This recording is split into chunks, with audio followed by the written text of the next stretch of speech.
Recording. David, tu dis rien là, hein?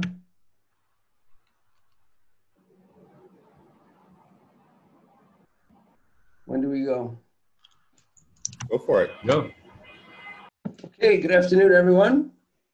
Normally, there's a drum roll that takes place here, but I'll just tap on my desk because I don't have a set of drums. It's like, hear that? Okay. Now we go, David Duband. There you go. There he is. Hello, everybody. That's how I always greet him. Every time we speak on the phone or whenever I see him, it's David Duband. Right, David?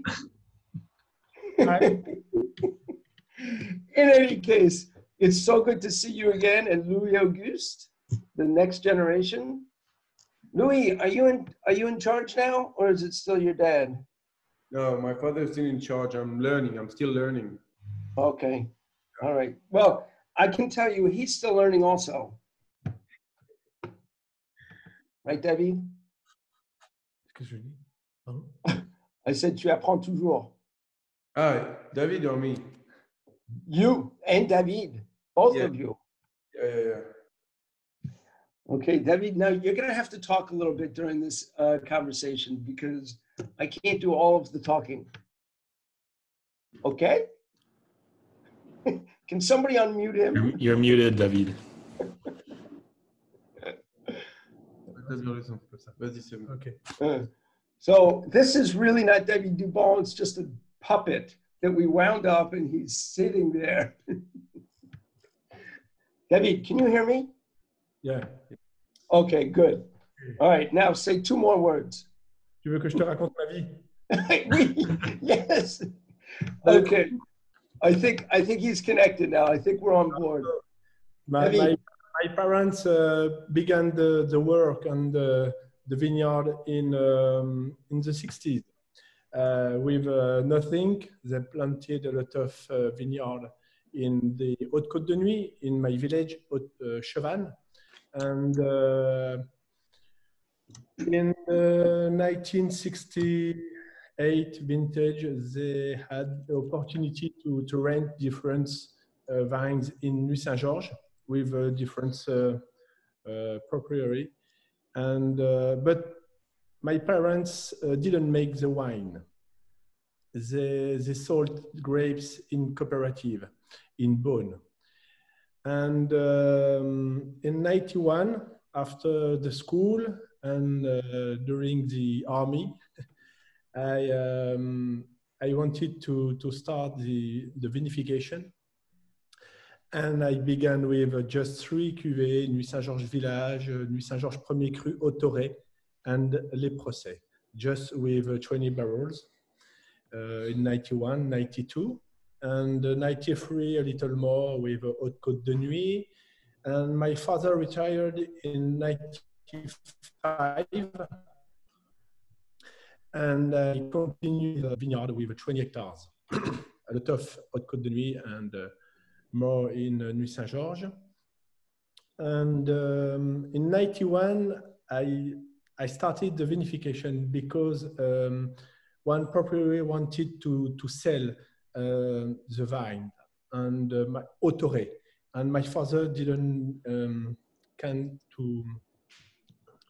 come to buy the vineyard. And one man, Mr. Feuillet, and with his wife, born in Nuit Saint-Georges, wanted to buy these parcels. And he asked to my father, I want to continue the culture of the vineyard with you, but I want you make the wine. My father didn't know, and he asked me, do you want to start the vinification? I was just 19 years old, and I started with 20 barrels. And after Mr. Feuillet continued to buy a lot of vineyard in La Côte de Nuit with Échezeaux, half hectare in 98. And In 2006, he bought Jacques Truchot estate with 7 hectares, with all appellations from Chambol-Musigny, Maurice-Saint-Denis, Claude-Laroche, Charmes-Chambertin. And after he bought a piece of Louis Rémy estate with La Trissière, Chambertin, and Chambertin. And now we work on the 25 hectares, 6 hectares in the Haute-Côte de Nuit, and the others on between Nuit Saint-Georges and Gevrey-Chambertin. We have all villages: Nuit Saint-Georges, Chambol, Moret, Gevrey, Vaune-Romanée, 7 different premier crus, 4 in Nuit Saint-Georges, and Chambol premier cru Sentier, Grincher, Moret premier cru with a mixed, with four small different parcels of premier cru in Maurice-Saint-Denis, Blanchard, Ruchot, Orme, and Chezeaux. And after we have a 1.2 hectares of from Clos-Sorbet, and we have 5 Grands Crus, Échezeaux, Claude-Laroche, Chambertin, La Trissière, Chambertin, and Charmes-Chambertin. Okay, well, I think that we can go have a cup of coffee now. That was very comprehensive, very quickly. But we're going to slow down and we're going to go backwards a little bit. David, I first want to tell everybody where you are. You're in the village of Chabannes. And this, for those of you who have been to Burgundy, you know how spectacular it is, how beautiful it is. But this is the area that's the Haute-Côte. Any of those areas west of the main vineyards that you see are all purple and blue and everything. That's, of course, the Côte d'Or, Nuit Saint-Georges and Vougeot and Chambol and all that. And then you see Chavannes that Max has circled. So it's really only about a 15-minute drive. You get to Nuit Saint-Georges and take a left and go up through the hills, winding hills, and it's absolutely spectacular countryside. So that's the home base of David Duban. And I'm wondering, because David, how many hectares do you have the Haute-Côte? Because this is a very important part of your production. How many hectares Haute-Côte de Nuit? The totality of the appellations? That you own, your 6 hectares. 6 hectares. So that's quite a bit. That's about 25% of your land, correct? Yes. Okay, he's frozen. But excuse me. Can you hear me? I have a bad connection. Yes, we have just 6 hectares. But we want to buy more, but it's difficult because a lot of people now from La Côte wants to buy Haute-Côte de Nuit. Has global warming, change in climate, made it easier to produce a Haute-Côte? Yes. Before 15 years ago, it was more difficult to have a good maturity. And because behind the Max, you can see the top of the hill, and it's 480 meters altitude. Wow. And yes, now it's good since 10 years. And before it was very, very difficult to have a very good maturity. And for this reason, a lot of winemakers from La Côte de Nuit want to buy Côte, and for 2 reasons: for the good wines in the Haute-Côte and the high price on La Côte. Exactly. Nobody can buy a vineyard in the Côte de Nuit from one of the major Appalachian villages. And David's cuvée of the Haute-Côte is called Haute-Côte de Nuit Village, cuvée Louis Auguste. And that young man to David's right, our left, is Louis Auguste. Right, Deb? Right? Salut, Louis.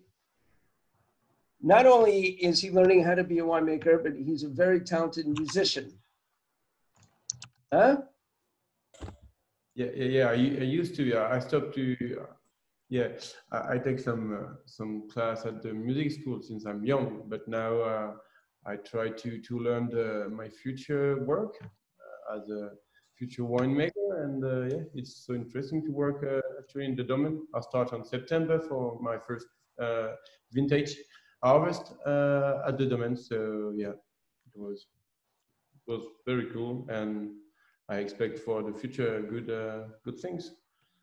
Well, good luck. I hope so. Do you like your father's wines? Yeah, I like my father. Sure. David, I want to talk about your history a little bit. Where did you start did you start making wine at the Domaine, and did you do a stage with any other winemakers in any other parts of the world or in Burgundy? And where did it all begin? I learned the work in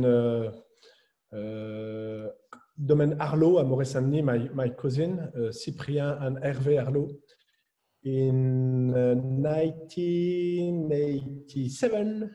And second vinification, it was with my second cousin in Moret-Saint-Denis, also Pierre Amiot. Okay. But I started in 91 vintage, and it was the beginning of the new wines in Burgundy, the new style, a lot of extraction, a lot of new oak, a lot of everything, because we wanted to change everything, because a lot of people thought Burgundy red wine, it's so light, and with the new technology and new analog, we changed a lot of things. But 15 years after, now I think we changed the extraction, because after 15 years in bottles, we thought it's so special wines. And now a lot of winemakers wants to do elegant wines without a lot of new oak. And I changed everything in 2008 for me, and I tried in 2006 with Chambertin. Yes, because with your invitation in La Polée, for me, it was the first in 2005, I think. I drank a lot of old wines from different winemakers in Burgundy, like Claude Larlot, Dujac, Romanée Conti, Claude Lambret, with the World Cluster vinification. And I thought, yes, I want do this wine. So I remember, David, when I first came to visit you in maybe 2000 or 2001, and we started working together. Oh. He's back. I was saying when I first started visiting you in the early 2000s, I think we started working together 2002, you reminded me, that your style of wine in effect was a more extracted, it was a darker style with more oak. And it's been fascinating for me to watch you evolve over the years. And how you changed, you decided that it wasn't just a fashion, it was your own taste, it was your own palate. It made you want to make a more elegant style wine. And I think that it started with maybe reducing the amount of oak, reducing the extraction, and the whole cluster came a little bit later. And then you did it very modestly, not on every cuvee. So your style has changed over the years, and well, it's been fun for me to watch that evolution and for us to introduce your wine. I don't think there are many people who really know the old style Duban anymore. I think today it's more about the elegance and the perfume of the wine. So when was the first year that you started incorporating whole clusters in all of your cuvées? Old bench. 2008. 2008 to now, it's the same wine, the same age barrel with 30% new oak, and for Haute Côte de Nuit and villages, and 40% new oak for the Premier Cru and Grand Cru. 60% whole cluster vinification for Haute Côte de Nuit and villages, 75% for the Premier Cru, and 90% for the Grand Cru. It's the same since 2008. But does the quality of the vintage influence the amount of whole cluster that you incorporate into the cuvée? No, I don't want to change, because I don't think it's the maturity of the stems, it's the problem. The big problem with the stems, when you keep the stems for the vinification, you have to keep it whole during the vinification. If you cut it with the hard pigeage, you cut the stems and you extract a lot of sap, and you have a lot of bitterness. And because if you test now our 2013 vintage, it was a very difficult vintage with a small maturity. And when you test it now, you have no bitterness, you have no acidity, because when you keep the stems, you less the acidity, because you have potassium in the stems and you neutralize the acidity. And but I spoke about that with the other winemakers, and do the same vinification. I spoke about with Jérémy Cesse, with Jean-Pierre Desmet, with a lot of people with the whole cluster vinification, and I think they think the same. So I can tell you, I had a conversation with both Jérémy Cesse and Jean-Pierre Desmet, because I was very interested in getting into their head about whole cluster and stems. And I asked them the same question about the ripeness of the vintage and whether that had a big influence on how they incorporated the stems. And they said the same thing. So it wasn't that, it was about how you treat it, but they believe the same thing. And of course, the introduction of potassium has a strong effect on the must and the cuvée. And I understood everything when I did the 2009 vintage with a hot temperature and hot maturity, and we have a good freshness in the wine with the noble bitterness from the stems. And after, with the 2013, with a small maturity and cold temperature, we have a very good balance. And I understood, and I think the stamp is important to keep, maybe not totality, but it's important to keep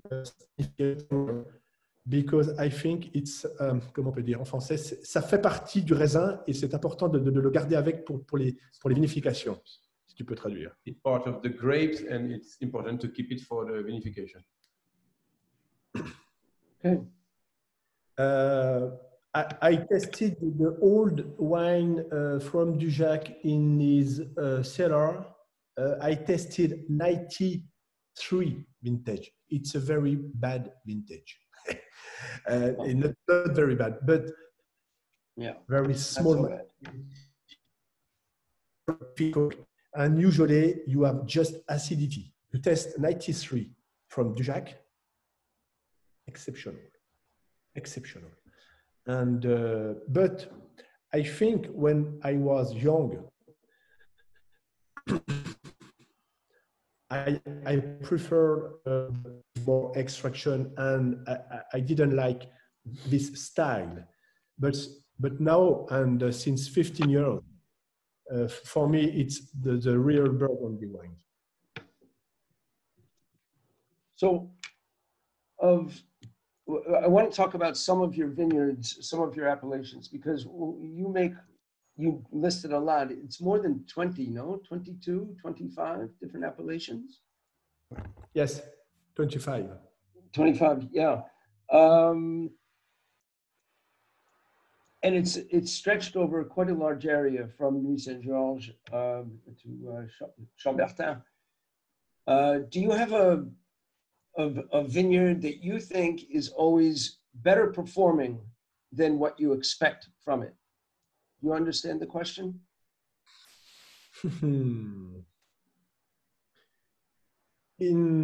With the last 30 years, it changed, because with the new climate, I think Nuits Saint-Georges, it will be very, very good and better, because when you test the 2018 with a very high maturity, not for us, because the maximum is 13.5 degrees, but in Nuits Saint-Georges, you have a lot of minerality, hard limestone, and you keep a lot of freshness in the wine. And now, yes, since 4-5 years, I like Saint-Georges Cru, Autoré, Nuits Saint-Georges Village, and Claude Laroche, because it's the same soil with a lot of limestone. So that's it. It seems counterintuitive, because if the climate is warmer, and Nuits Saint-Georges has the image of being an appellation that's kind of robust and powerful, why would Nuits Saint-Georges have this sort of freshness that you're describing and minerality? With the soil, if you test all appellations from a soil with a lot of limestone, the roots have to go down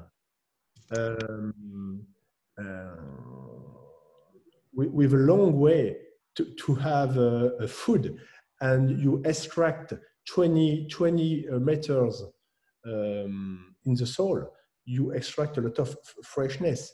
And when the roots yes, cross the limestone, you extract a lot of minerality, and you keep a lot of freshness.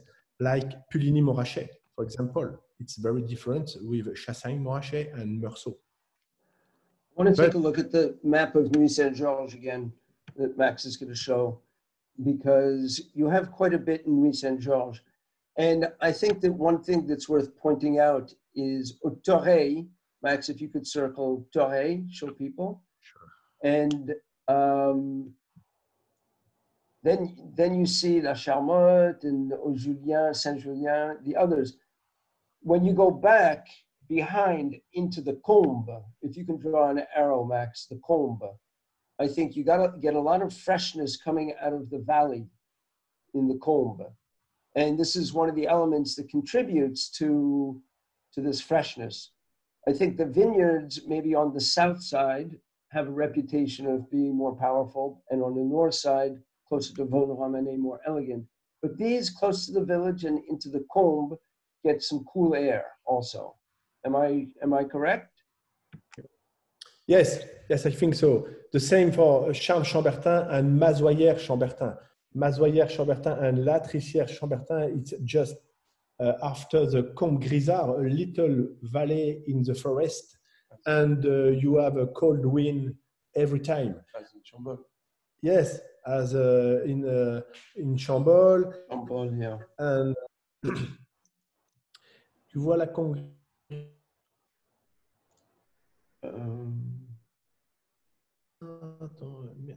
And before 15 years ago, a lot of people spoke about Chambertin, Charme Chambertin, but never Mazoyer Chambertin and Latricière Chambertin. And now everybody like Latricière and Mazoyer because we keep more freshness in the wine. But with Nuit Saint-Georges, we have a small problem with the wine because a lot of people think Nuit Saint-Georges is so hard and so tannic and so rustic, but I think it's not the terroir. Yes, it's mineral, but the tannins didn't come the terroir. They come from the extraction. Because Pinot Noir, it's elegant grapes. And if you want to extract more tannins, you have to do a big pigeage and a big hard extraction during the fermentation. And a lot of winemakers, since a long time, from Nuit Saint-Georges wanted to have a hard Nuit Saint-Georges because when you have tannins, you can keep the wine for a long time. And I think it's not a good idea. And when I started in 91 vintage, in Morissanny and Nuit Saint-Georges, it was the same level, the last level. And it was difficult to sell Nuit Saint-Georges and Morissanny. And now, with the new generation, my generation in Morissanny, from Morissanny, they did a very good work in vinification. And now, I think Morissanny just and Gevrey Chambertin for the reputation. Yes, they have 5 Grand Cru and no Grand Cru Nuit Saint-Georges. But I think the style in Morissanny wines changed a lot of. And now in Morissanny, I can speak about Perromino, Topno, Cyprien Arlot, Michel Magnin, Dujac, Claude Lambret, Claude Tard, Ponceau, a lot of Hubert Ligné with his Claude Laroche. A lot of people knows these winemakers, but in Nuit Saint-Georges, it's more difficult to have in the winemakers. So I had a similar conversation with Jérémy Says, and you know, some of it is historic and the image of the vineyard, and also commercially because it had an image. In order to sell their wine, they had to make wines in that image. And it's similar with Pommard also, the image of Pommard as a village that produces very masculine wine.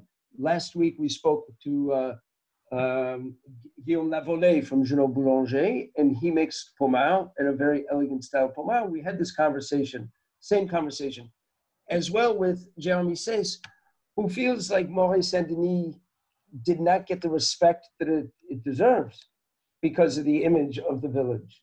And you just listed a number of domains with the new generation, also with the style of winemaking today.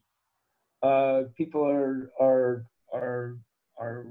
making wines in a more elegant style. And these wines are fantastic. And also, Gevrey Chambertin is very mineral and very, very fresh. It's not always a masculine, very powerful wine. I know that from your wines and from many other producers. Rousseau, that's not heavy. It's not powerful. It's elegant and persistent. Of course. So we have to rethink the images and keep an open mind about what we think of villages like Moret, Gevrey, Pommard, that when you're, but David, it's no different. It's always the same story. The wine from Burgundy is, you read the label from the bottom up. the bottom of the label is the name of the winemaker. And the winemaker has a tremendous influence. Even though the terroir is important, it's the feeling of the winemaker that influences a lot. So wait, I know you agree with me. Now let's talk about, we talked about Haute Côte de Nuit, another appellation that's important. I don't know in terms of production. I know it's quite important, but we at Grand Cru, the Côte de Nuit Village, also I find really good. I believe it's mostly from Brochon.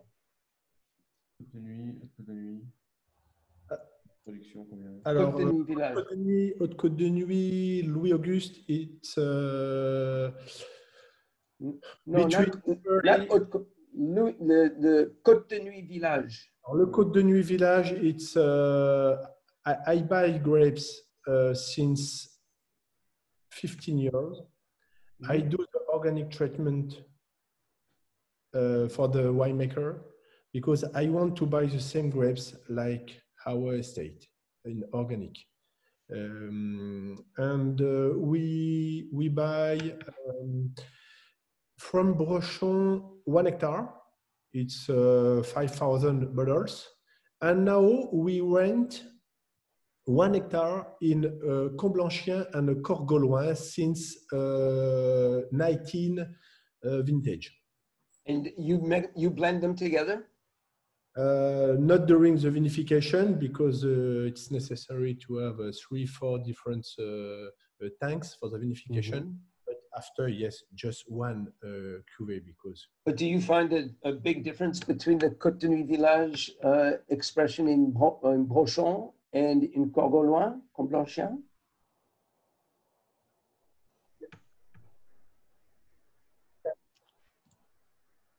So mineral and with more structure. Brochon, it's more elegant and with more fruit. And yes, it's different. It's different. But I think I want to test the mixed now, the blend. Yeah. Both. Yeah. Anyhow, you have a lot of appellations, so maybe 2 different cuvées of Côte de Nuit Village, maybe too much. So, excellent. Does anybody have any questions at this point? I'm just taking a look. Max? We've had a couple in chat. Yeah? First of all, what are you guys drinking right now?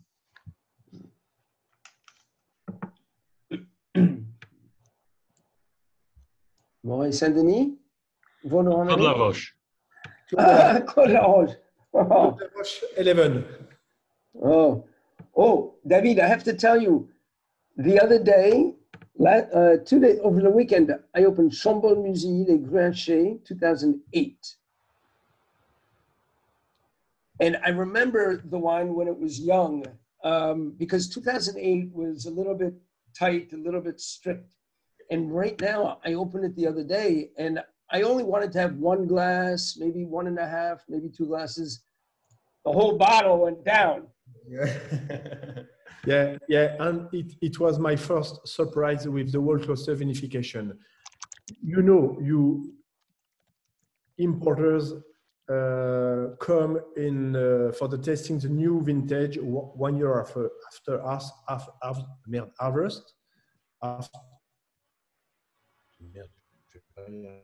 harvest, and in November you come to test the new vintage, and all importers said after 3-4 wines 2008, what did you do?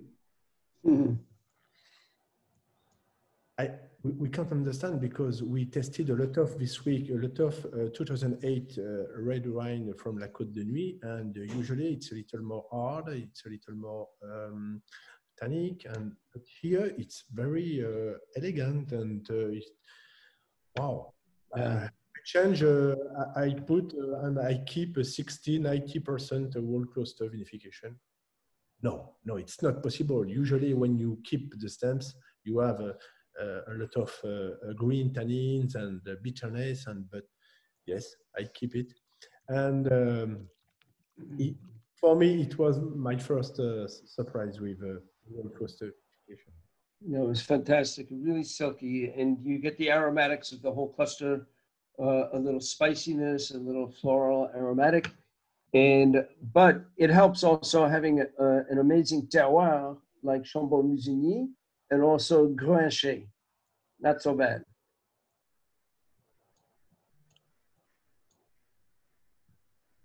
Yes, we have Chambord-Les Sentiers, and we buy grapes from Les Grinchets since 2004 vintage. But it's very different. Sentier, you touch more recently, and it's a little more masculine when it's young. But after 5-6 years in bottle, you go to Chambord-Musigny. You know it's Chambord-Musigny in the glass. But Grinchet, it's in the center in Chambord-Musigny. Let's look at a map, Max. Yeah. Chambord. Yeah. Please, Max. Mm-hmm. And it's the center of Chambord, and it's a real Chambord-Musigny. When it's young, it's very elegant. You know immediately it's Chambord-Musigny. And it's a very good appellation. I'm not sure to have this appellation for the next vintages. I think. What do you have? Yes, because the winemaker rent these parcels, and is a family with the succession want to take this parcel, and I don't know if it will be possible to continue to buy this appellation. Oof. Sentier and Grinchet? Just Grinchet, because Sentier it's from Jackie Truchot estate. Yeah. Okay. And Clochard, and well, that's Maurice Saint-Denis. No, I buy just Grinchet. Yeah. Okay. Well, I hope you are able to continue. Very good. I'm going to drink some Chambord-Musigny later tonight. You got me thirsty.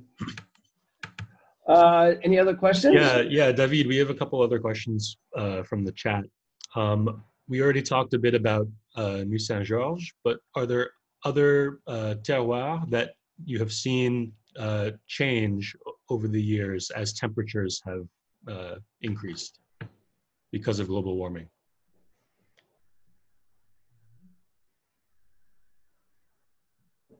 In the first time, Haute Côte de Nuit. Yes, the big changement. It's for Haute Côte de Nuit. Yes, and after in La Côte, it's very good for Nuit Saint-Georges. I explained 5 minutes ago, but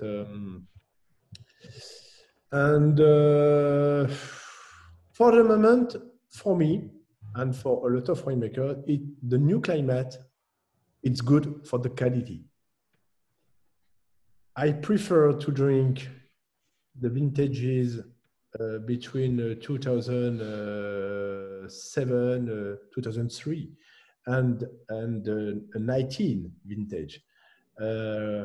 If you compare with the vintages before 2000, when you test and when you vinified 93.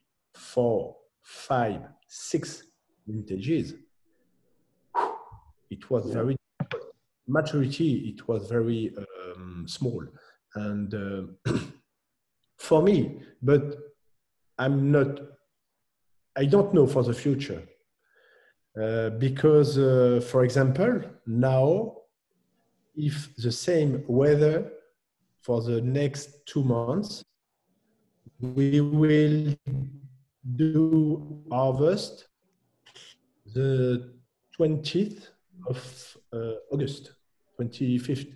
Yeah. Can you tell us about the weather and what's happening in the vineyard now, so everybody knows? We are happy. We are very happy because we didn't have frost. It's the first time, and the second time we have a lot of grapes in the vines. the second time, and but it's very, very, comment on dit, précoce, Early. early. Yes, it's the same for the moment. Before flower,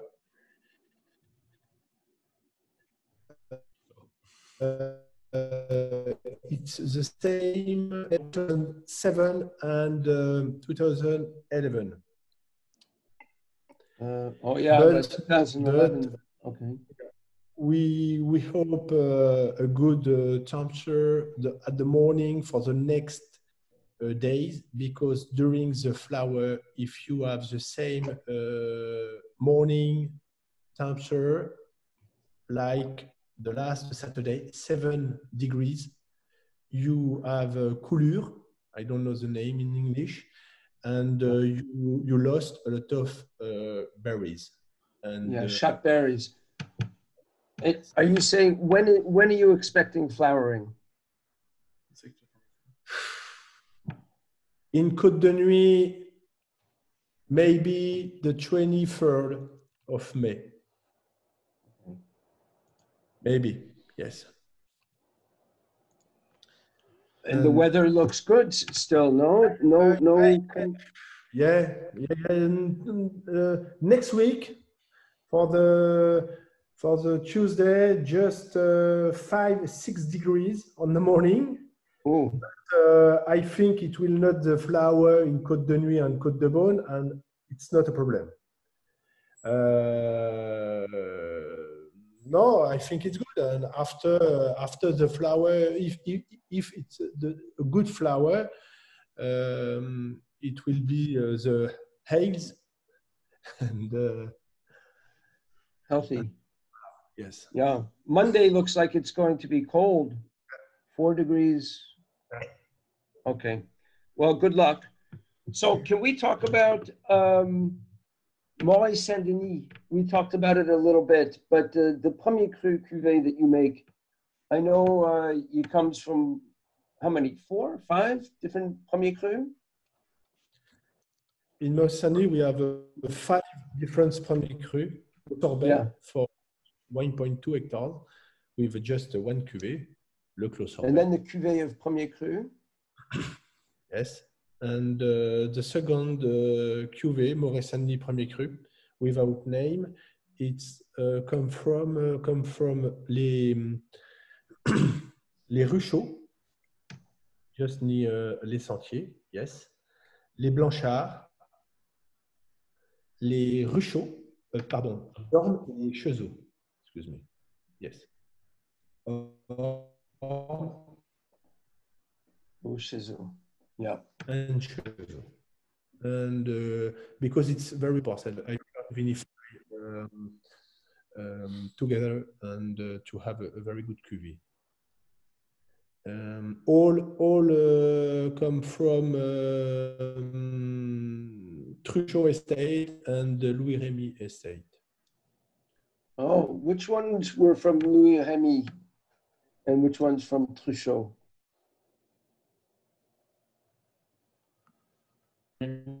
Lesquels sont Truchot?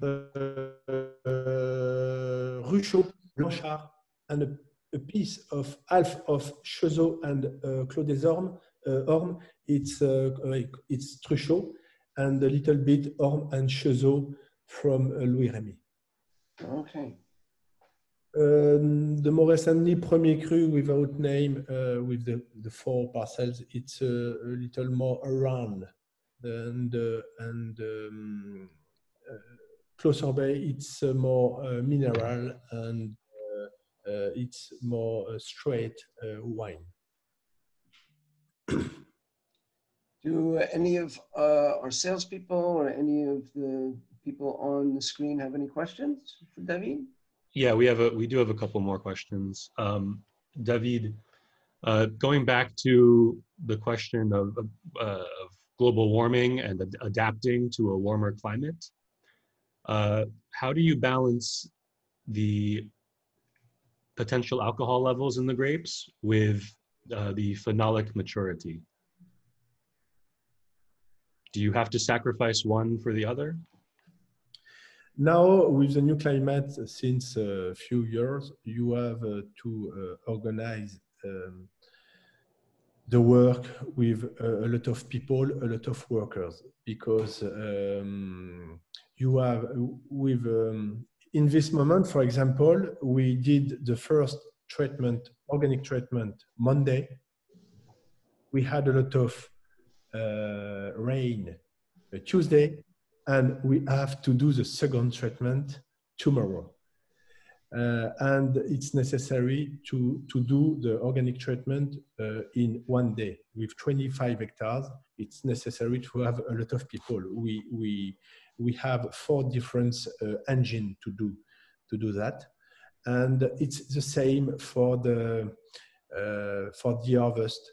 When you decide to start the harvest, it's necessary to have a lot of people because for example, with the 2 last vintages, 18 and 19, we had 35 degrees in the afternoon, and all 2 or 3 days, we had 1 degree more.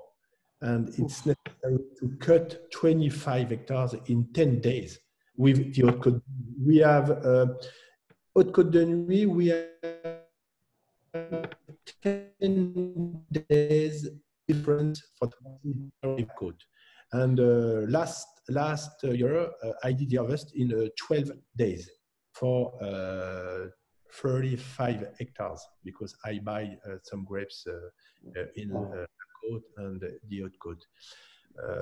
And now we have to have a fast reaction for everything. Reaction, yeah. For everything. And for the vinification, yes, with the whole process of vinification, I think it's a good thing to keep freshness and everything for the wine. And maybe we speak about every time with my friends winemakers. 30 years ago, we wanted to have early grapes, and we planted clone from Pinot Noir and roots. Comment on dit le porte-greffe? Roots. Rootstock. Yes. With a good precocity, no? Precocious. Yes. Like early. Ripened, Yes. early ripening. And maybe now we have to plant it with a late. So every single winemaker I speak to, asking about the difference of what the climate, how it's affected the vineyard and so on. Everybody has said, from the Côte de Beaune to the Côte de Nuit, that the biggest challenge today is, well, the picking date is always the biggest challenge. But if you wait, you have to go so fast today, where 20, 30 years ago, you had 2, 3, 4 days you could wait and it wouldn't change too much. But now you have to decide, okay, it's ripe. I have to go now because in 2 days I can have another degree of alcohol. Yes, because the sun, it's not the same at the end of in this month in the year. At the end of June or at the end of July, it's the same. But we have a big changement between the end of August and the end of September. And it's not the same time for the sun in the day. And for example, every time we spoke about 100 days after flower, it's harvest. But thing, if the flower, it's in June. Because if you Calculate. Yes, calculate the hour of the sun in the day, it's good. But when the flower is in May, like this year, you have the same hour of the sun in 90 days, not 100 days. And it's not the same. For example, last year at the flower, we found the harvest for the 25th of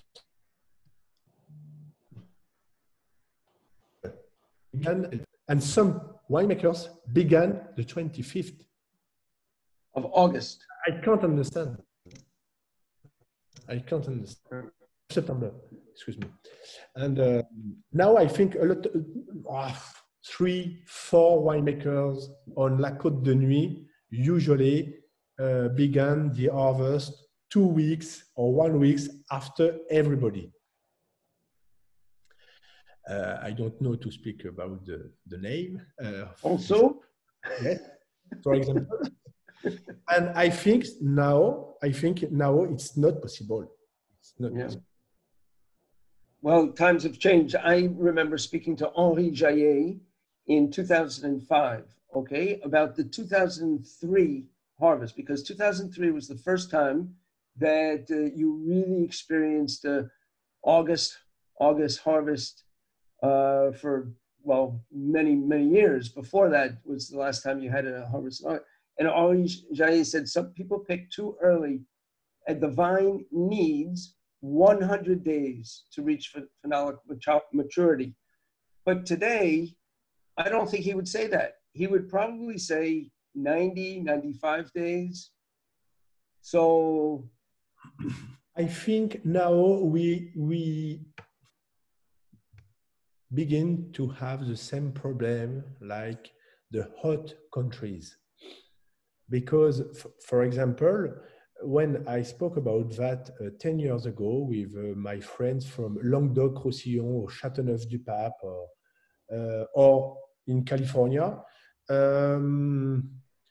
yes, we have 14, 15 degrees alcohol. Why you didn't start the harvest more soon? Because we have not a good phenolic maturity. And my question now for the Pinot Noir in Burgundy, if you want to have the good alcohol degrees, 13, 13.5, the question is, the phenolic maturity is very good or not? I think there's the same problem.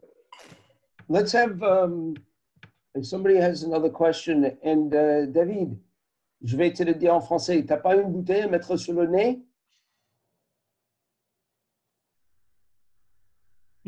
Wait. This is like the special talent of David Duban. Now, that's just the glass. I've seen him do bottles and even chairs. Believe it or not.